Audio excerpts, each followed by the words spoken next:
Rami. Please, wait a second. Oh. Let's hold on. Have we done, am I one of the last ones here? Well, I just want to say thank you guys for being here, and I will say this. I don't think critically the decision on this film was unanimous, but I do appreciate everything you guys had to write. As a kid, I read criticism of film, and I learned so much from it. So no matter what, I still do very much appreciate you. Thank you. Who would like to begin? We're going to start with number 7 to your I don't know how I right. can follow that. Rami, over here to your right All side right. in the back. There you are, number the big 7. guy. Yes. Give me a... No, I'm just kidding. Go ahead. Congratulations, first of all, and I know you've heard that a lot tonight, but Yes. I have to ask, please explain to us and describe for us when you first got this role and what happened exactly at that moment, and when did this role become a reality for you? When did it really hit you that you're playing Freddie Mercury? I got blessed. Last night, Mr. Spielberg he had his daughter come up to me and say, "Hey, make sure you say hi to Rami Malek. It would mean a lot to me and mean a lot to him." So I had a seminal moment in my life where I knew some auteurs could influence my life. Since then, I'm about to begin season 4 of Mr. Robot with Sam Esmail, and on the middle of the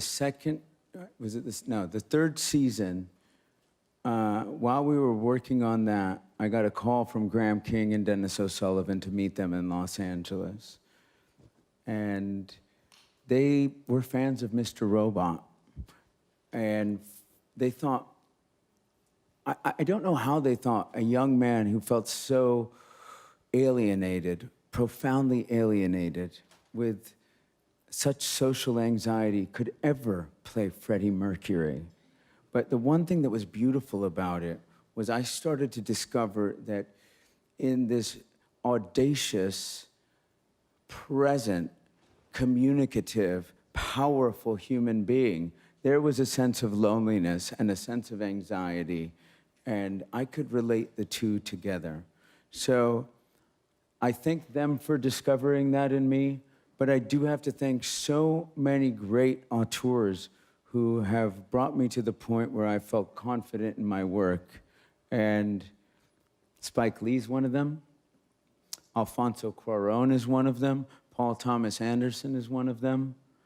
Sam Esmail is definitely one of them. The list goes on, but it was the confidence that they all imbued in me to be able to think that I could take on this challenge. Then, well, that's a long story. We're going to go to 117, and then Here. I'll And go over to Tom 142. Hanks. Let's not forget Tom Hanks. On your right, Rami. Where's Here. where? There's so much right. There you are. Jessie Al-Khouri, MTV Lebanon. So allow me on behalf of all the Arab world to say congratulations.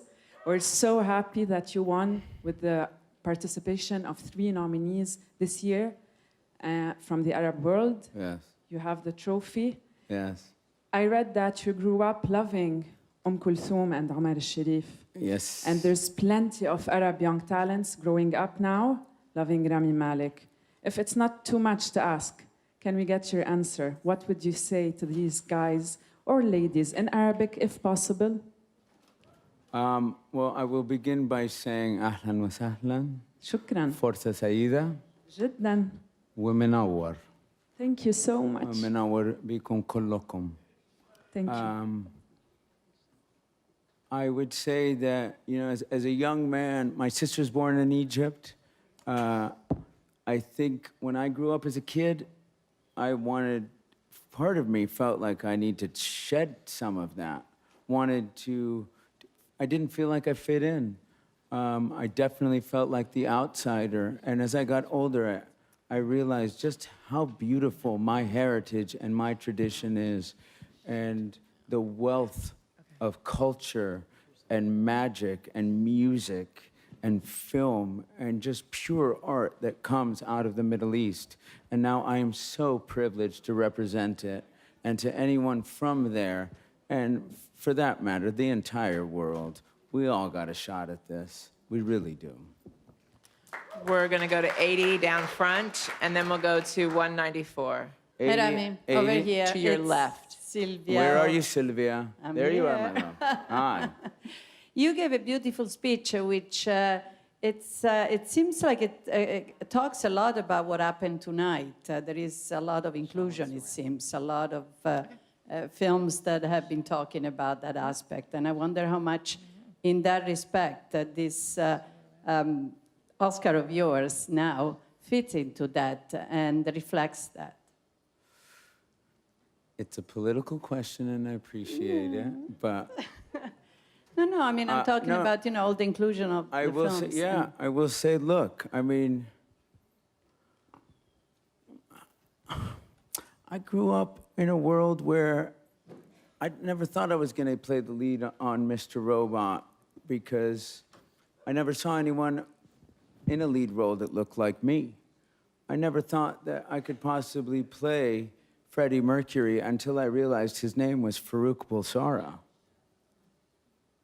And that is the most powerful message that was sent to me from the beginning. That was the motivation that allowed me to say, oh, I can do this.